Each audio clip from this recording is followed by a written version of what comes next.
Halo teman-teman, selamat datang di kelas JavaScript, di mana di sini kita akan bahas tentang JavaScript Modules. Sebelum kita mulai ke materi, kita akan kenalan dulu ya. Jadi nama saya adalah Eko Kurniawan Kanedi. Saat ini saya kerja sebagai Technical Architect di salah satu e-commerce terbesar di Indonesia. Saya sendiri sudah kerja lebih dari 10 tahun, dan biasanya di sela-sela kesibukan saya bekerja, saya biasanya menyempatkan diri berbagi konten soal programming di website Programmer Zaman Now atau di YouTube channel Programmer Zaman Now. Kalau teman-teman ingin diskusi secara langsung dengan saya, teman-teman bisa kontak saya lewat Telegram ya. Saya sering aktif di sana. Atau jangan lupa juga follow sosial medianya Programmer Zaman Now, ada di Facebook, Instagram, YouTube, dan juga ada di Telegram channel. Kalau teman-teman dari perusahaan teman-teman misalnya butuh konsultasi, entah itu mengadakan training, pelatihan, atau konsultasi, teman-teman bisa kontak lewat email pribadi saya.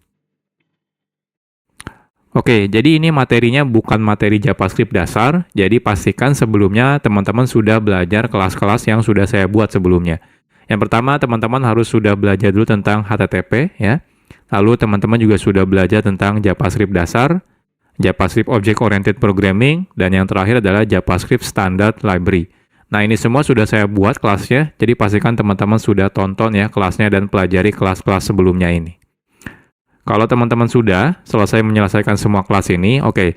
Next-nya kita akan belajar tentang JavaScript Modules. Nah, ini agendanya lumayan banyak. Nanti kita akan berkenalan dengan JavaScript modul itu apa. Nanti kita akan coba menggunakan live server. Lalu kita akan bandingkan perbedaan tanpa menggunakan modul dengan menggunakan modul, perbedaannya apa. Lalu kita akan belajar yang namanya export dan juga import, lalu alias, dan lain-lain. Banyak sekali yang akan kita bahas di materi ini. Oke, nggak usah berlama-lama ya intronya, kita akan langsung masuk ke materi.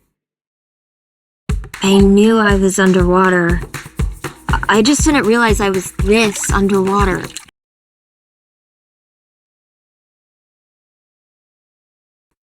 Sekarang kita akan berkenalan dulu dengan JavaScript Modules. Dahulu, kode program JavaScript itu biasanya dimulai dari kode yang kecil dan juga sedikit biasanya ya. Jadi saat kita membuat kode program ya, biasanya ya dimulai dari kodenya yang sedikit dulu. Jadi mungkin jarang sekali kita akan menggunakan kode JavaScript dengan ukuran yang sangat besar dalam satu halaman website. Nah, tapi ya, saat ini kebutuhan web ya sudah berbeda. Jadi kalau dulu tuh mungkin kebanyakan aplikasi website itu ya sederhana gitu ya, beda seperti yang sekarang. Kalau sekarang aplikasi web itu sudah sangat kompleks. Jadi kalau teman-teman lihat contohnya aplikasi website seperti toko online gitu ya, streaming online gitu ya, itu semuanya sudah kompleks sekali ya. Jadi lumayan, artinya kebutuhannya sekarang semakin besar ya, penggunaan kode JavaScript. Apalagi dengan banyaknya framework-framework JavaScript, seperti contohnya mungkin nanti teman-teman bakal berkenalan dengan React.js atau AngularJS atau Vue.js, itu adalah framework JavaScript untuk membuat web front-end misalnya ya. Jadi otomatis kebutuhan pembuatan kode JavaScript akan semakin kompleks dan juga semakin besar kodenya. Nah, oleh karena itu, sudah seharusnya saat ini ya, itu saat kita membuat kode JavaScript, kita perlu melakukan yang namanya mekanisme split kode JavaScript atau memotong-motong si kode JavaScript ini. Sehingga tidak terlalu kompleks ya. Jadi tidak ditumpuk dalam satu file yang besar ya. Jadi kita bisa split, artinya lebih modular. Oke. Jadi inilah salah satu tujuan adanya fitur JavaScript Modules. JavaScript Modules sendiri ini adalah fitur yang lumayan modern sebenarnya ya. Jadi kalau teman-teman masih menggunakan browser versi lama, mungkin beberapa browser tidak mendukung JavaScript Modules gitu ya. Jadi JavaScript Modules ini merupakan fitur di mana kita bisa membuat modul ya, yaitu adalah kode JavaScript yang bisa digunakan ulang ya untuk kode JavaScript. Jadi biasanya kan kalau kita bikin kode JavaScript mungkin di dalam satu file, ya anggap saja file-file tersebut adalah modul ya. Jadi JavaScript Modules ini diawali sebenarnya dari teknologi yang namanya Node.js. Nah, selanjutnya banyak library yang akhirnya mengadopsi penggunaan JavaScript modul yang dilakukan di Node.js gitu ya. Nah, agar bisa berjalan di web browser tanpa menggunakan Node.js. Nah, contohnya ada library yang namanya CommonJS, ada yang library namanya AMD, ada Require.js. Itu semua mereka melakukan mekanisme seperti mengadaptasi ya modul yang biasa digunakan oleh si Node.js. Nah, tapi sekarang itu tidak perlu lagi nih kita menggunakan library CommonJS, AMD, Require.js. Kenapa? Karena browser-browser modern sekarang sudah mendukung yang namanya JavaScript modules gitu ya. Nah, tapi ya harus hati-hati nih kalau teman-teman masih menggunakan browser yang lama gitu ya. Contohnya menggunakan Internet Explorer. Itu sampai sekarang sudah tidak support ya JavaScript modules. Makanya si Microsoft itu sudah mengganti Internet Explorer menjadi Microsoft Edge. Kalau Microsoft Edge itu sudah mendukung yang namanya JavaScript modules. Tapi kalau teman-teman masih menggunakan Internet Explorer, maka dia belum mendukung tentang JavaScript modules. Nah, jadi secara garis besar, ada dua kata kunci yang biasa digunakan dalam JavaScript modules, yaitu kata kuncinya adalah import dan juga export.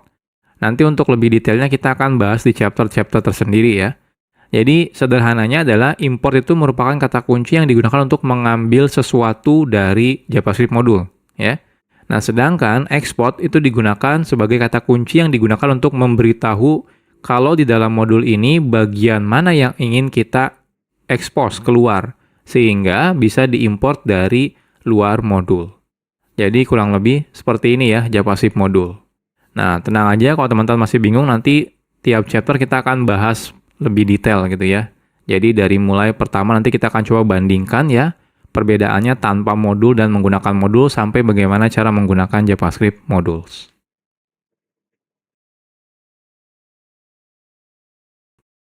Oke, sekarang kita akan membuat project-nya terlebih dahulu ya.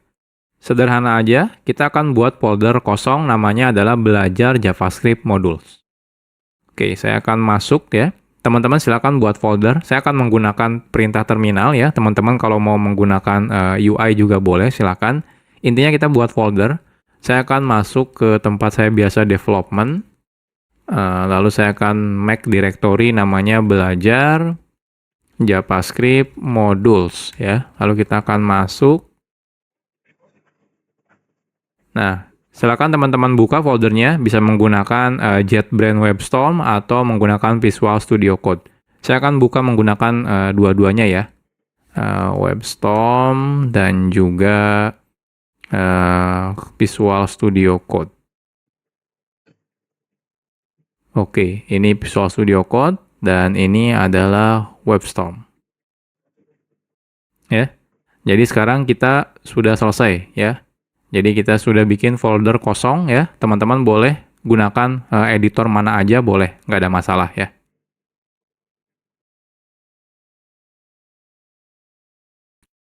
Oke, sekarang kita akan bahas tentang live server.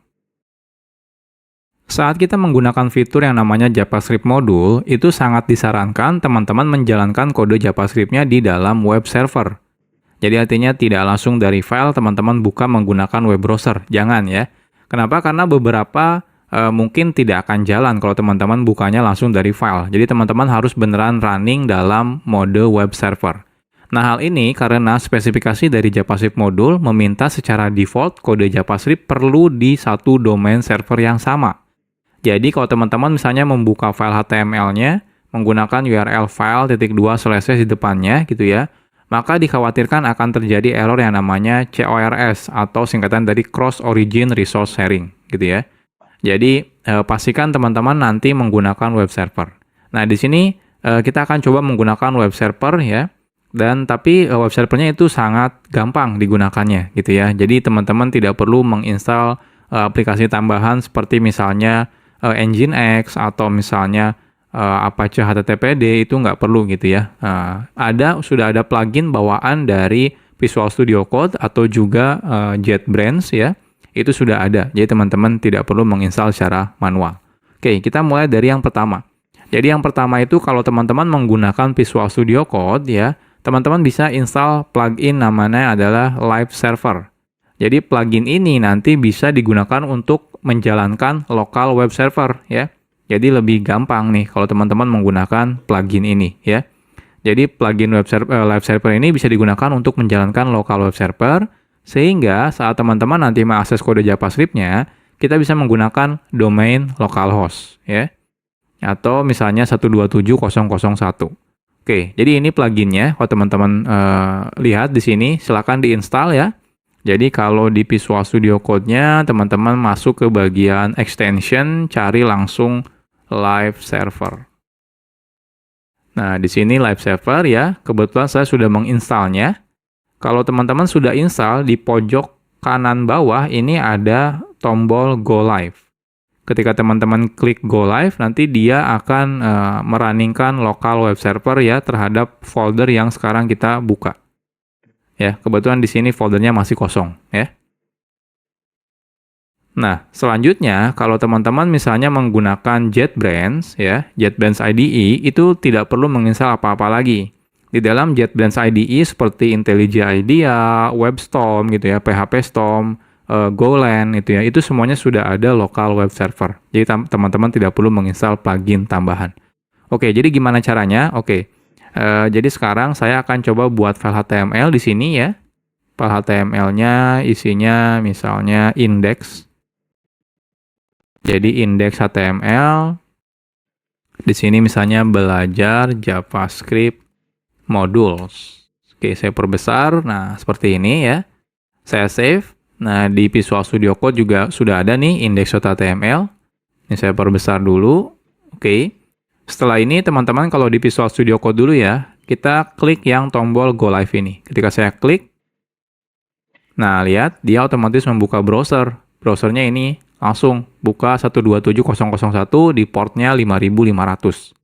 Ini udah otomatis jalan menggunakan local web server ya. Nah, bahkan dia bisa auto reload. Jadi kalau teman-teman di sini edit gitu ya, saya tambahkan H1 misalnya belajar JavaScript module, saya save ya. Nah, lihat dia langsung reload, berubah ya. Perubahannya langsung kelihatan di sini. Jadi ini enaknya kalau menggunakan live server.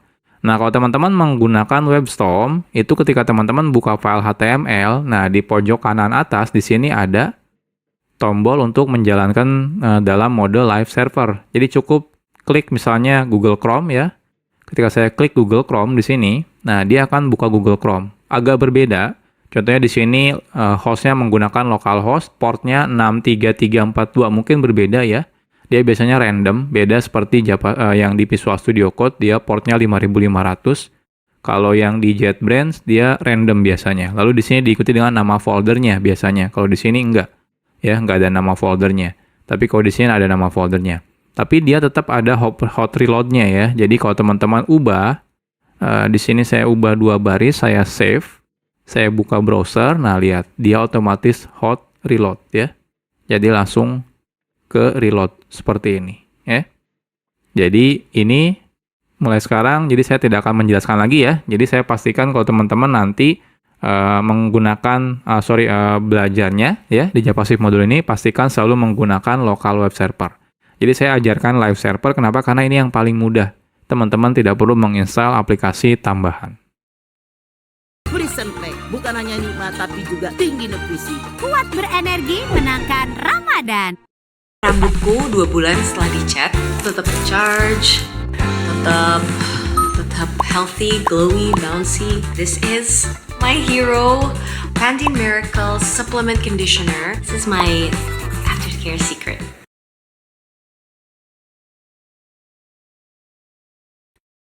Sekarang kita akan coba dulu ya tanpa menggunakan JavaScript modul. Sebelum kita membahas tentang JavaScript modul, sekarang kita akan coba dulu ya membuat kode program JavaScript tapi tidak menggunakan JavaScript modul. Nah, saat kita membuat file JavaScript, lalu kita load file JavaScript tersebut ya, menggunakan HTML contohnya, secara default kode JavaScript tersebut bisa langsung diakses. Baik itu misalnya di dalamnya ada variabel atau function atau class, itu secara default bisa langsung diakses ketika kita include ya ke dalam si HTML menggunakan script source misalnya, seperti itu. Oke, misal saja kita punya kode JavaScript seperti ini. Jadi kita punya namanya library.js. Isinya ada 2 function, say hello dan say goodbye. Oke, kita akan coba. Jadi di sini saya akan buat satu folder ya. Nama foldernya adalah scripts. Nah, di sini kita akan buat JavaScript file namanya library. Jadi kita akan buat function yang namanya say hello, name,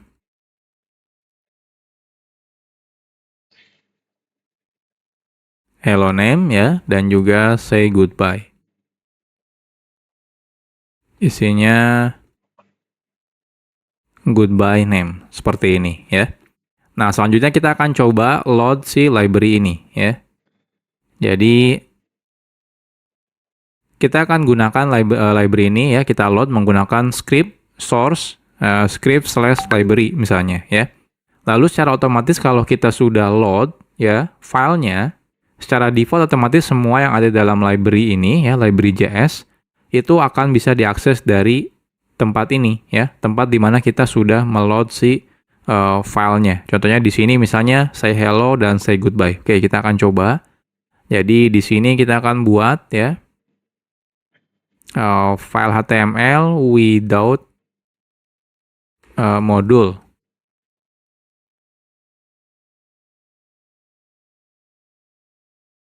Oke, jadi di sini kita buat dulu script, source-nya kita ambil scripts/library.js ya.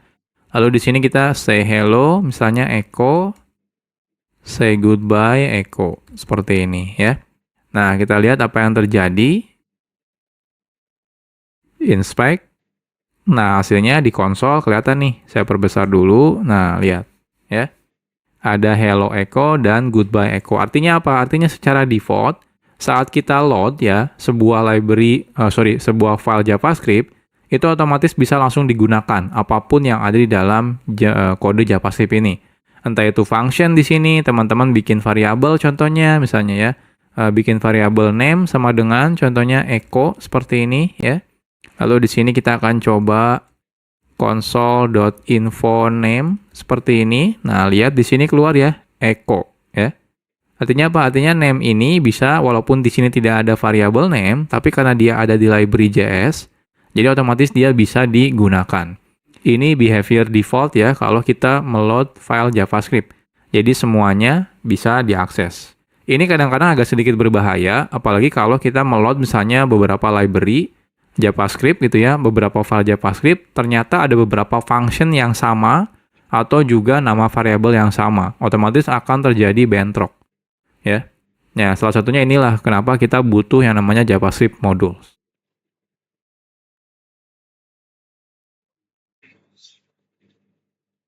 Oke, jadi kalau nanti teman-teman menggunakan modul ya, jadi kalau teman-teman menggunakan modul ya, jikalau kita menggunakan modul, kita bisa secara selektif namanya.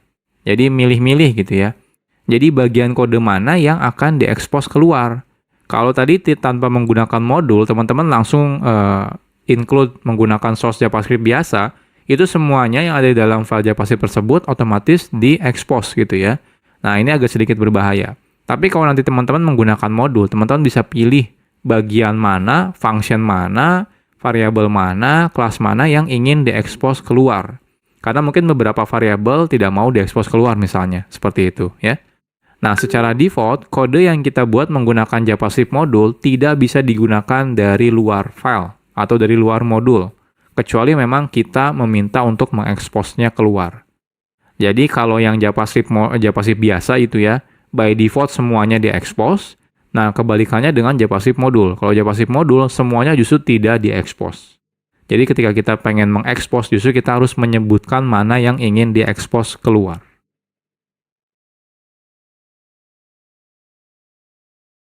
Sekarang kita akan coba buat JavaScript modul. Membuat modul itu sangat sederhana. Kita cukup membuat file JavaScript seperti biasa aja gitu ya. Jadi nggak ada perbedaan sebenarnya saat teman-teman bikin file JavaScript biasa sama JavaScript modul. Yang membedakan adalah saat kita justru meload file JavaScript-nya dari HTML. Kita tidak lagi menggunakan tipenya JavaScript lagi, melainkan tipenya adalah modul ya. Jadi kan biasanya kita script type JavaScript default-nya kita ganti menjadi script type modul ya. Oke. Nah, sebelum kita lanjut, nah teman-teman jangan sampai bingung ya. Jadi di sini saya mau bahas tentang file yang JavaScript dan juga modul JavaScript. Jadi kalau teman-teman nanti ketemu dengan file yang namanya .mjs, sebenarnya itu adalah file JavaScript juga ya. Nah, karena file JavaScript modul sebenarnya sama dengan file JavaScript biasa, kadang developer sering membedakan nama filenya antara JavaScript biasa dengan JavaScript modul ya. Biasanya kalau JavaScript modul, developer biasanya menggunakan file namanya .mjs ya. Jadi modul JavaScript. Nah, hal ini sebenarnya tidak ada kewajiban. Jadi teman-teman boleh tetap menggunakan .js atau kalau pengen beda nih biar kelihatan ya, ini kalau ini adalah kode modul gitu ya. Jadi kita pakainya MJS, itu nggak ada masalah. Tapi intinya tidak ada kewajiban. Hanya saja agar mempermudah ketika kita dalam development, kita bisa menggunakan nama filenya ya. Jadi tidak menggunakan nama file .js, tapi menggunakan MJS ya. Jadi teman-teman terserah bebas. Nah, tapi pada kelas ini kita akan tetap menggunakan filenya .js ya. Ya, biar tidak bingung aja gitu ya, terutama buat pemula loh. Kok ini filenya .mjs gitu ya. Nah, tapi nanti kalau teman-teman sudah mengerti tentang modul JavaScript, nanti kalau teman-teman suatu saat melihat project orang lain, extensionnya berbeda, misalnya pakainya .mjs itu tidak ada masalah gitu ya. Jadi entah itu mau menggunakan .js atau .mjs itu tidak ada masalah ya. Isinya sebenarnya kodenya JavaScript juga, cuma seperti memberitahu aja kalau JavaScript ini isinya adalah modul. Oke, kita akan buat lagi file yang sama seperti yang sebelumnya, cuma bedanya namanya filenya adalah CJS. Isinya apa? Isinya sama persis, tidak ada perbedaannya. Jadi lebih baik kita copy paste saja ya. Jadi dari library JS ini kita akan copy paste di sini menjadi CJS ya. Nah, ini CJS ya. Jadi teman-teman punya say hello dan say goodbye. Nah, lantas sekarang pertanyaannya apa bedanya tanpa menggunakan JavaScript modul dengan menggunakan JavaScript modul? Jadi yang membedakan adalah cara kita meload JavaScript modulnya ya. Jadi caranya teman-teman tambahkan modul di sini. Jadi type-nya itu modul. Karena default-nya kalau teman-teman tidak menggunakan type, itu type-nya adalah JavaScript. Nah, kita ganti type-nya menjadi modul. Jadi perbedaannya cuma itu saja sebenarnya. Nah, sekarang kita akan coba. Jadi di sini saya akan buat file baru namanya with module ya. With module. Lalu di sini saya akan copy paste yang dari without module ya. Nah, yang membedakan adalah di sini berarti ini ada yang error sepertinya. Oh, kode bodinya. Lalu di sini type-nya yaitu adalah modul seperti ini ya. Jadi bedanya cuma itu saja sebenarnya ya. Nah, sekarang kita coba running. Oke, harusnya jangan ke sini, bentar. Running. Inspect. Kita lihat. Nah, di sini error. Errornya kalau teman-teman perhatikan adalah say hello is not defined. Jadi ketika kita manggil say hello, ternyata loh kok di sini dibilang tidak didefinisikan. Jadi artinya apa? Artinya say hello itu tidak ada loh. Tapi kan kita ada nih di library JS. Oke, salah ya. Ini CJS. Saya save tetap error sih. Tapi kan ada ya di CJS. Ini ada say hello dan di sini ada say goodbye. Pertanyaannya kenapa? Kenapa error ya? Oke, kita lihat lagi ke slide.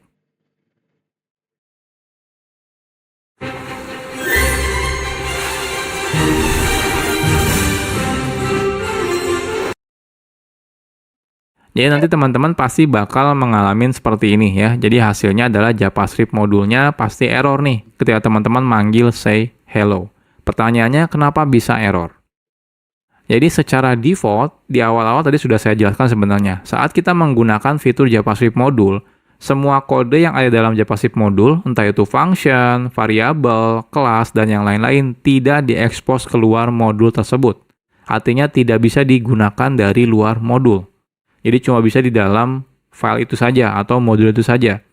Nah, kalau kita ingin mengakses folder tersebut ya, jadi teman-teman misalnya, oh saya pengen deh yang function say hello sama say goodbye pengen diekspos keluar. Nah, kita harus memberitahunya secara eksplisit. Jadi caranya adalah menggunakan kata kunci export yang akan kita bahas di chapter selanjutnya.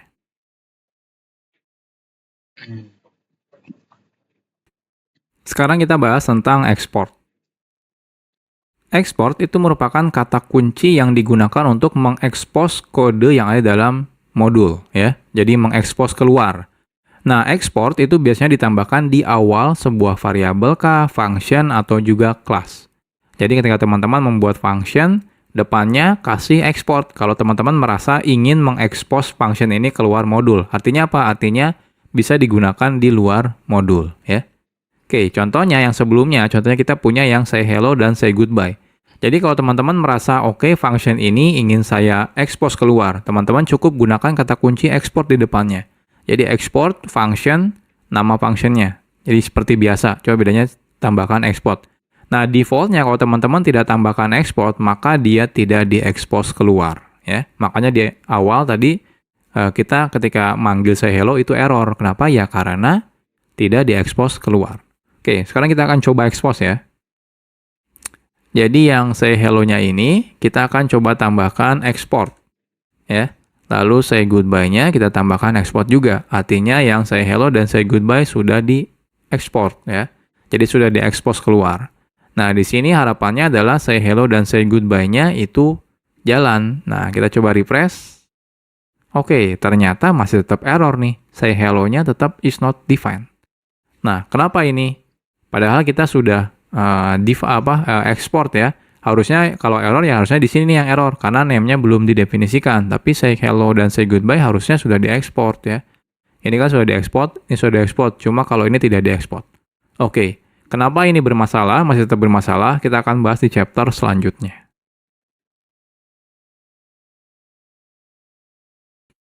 Oke, sekarang kita bahas tentang import. Export itu digunakan untuk mengekspos kode yang ada di dalam modul ke luar modul. Nah, jikalau kita ingin menggunakan kode yang sudah diekspos yang dari modul tersebut, kita perlu menggunakan kata kunci yang namanya import. Makanya yang sebelumnya tetap error, kenapa? Karena kita belum melakukan import ya. Jadi wajib melakukan import terlebih dahulu. Nah, cara menggunakan kata kunci import ini sederhana. Caranya seperti berikut. Jadi cukup gunakan kata kunci import. Kalau cuma satu, teman-teman bisa langsung sebutkan nama yang akan diimportnya, misalnya nama functionnya, nama variabelnya, atau nama kelasnya. Kalau lebih dari satu, teman-teman bisa gunakan kurung kurawal. Kurung kurawal yang pertama apa, yang kedua apa, yang ketiga apa, dan seterusnya ya. Gunakan koma pemisahnya. Lalu kurung kurawal tutup, prom, lalu di sini silakan sebutkan nama filenya, ya, nama file modulnya dari mana. Nah, modul hanya bisa digunakan di modul lain. Artinya apa? Artinya, yang sebelumnya kan ketika kita bikin script itu defaultnya dia tipenya adalah JavaScript. Jadi teman-teman harus ganti ketika teman-teman menggunakan script, tipenya harus dijadikan modul lagi, ya. Nah, saat menggunakan import, kita tidak perlu lagi menambahkan script modul sort satu persatu, ya.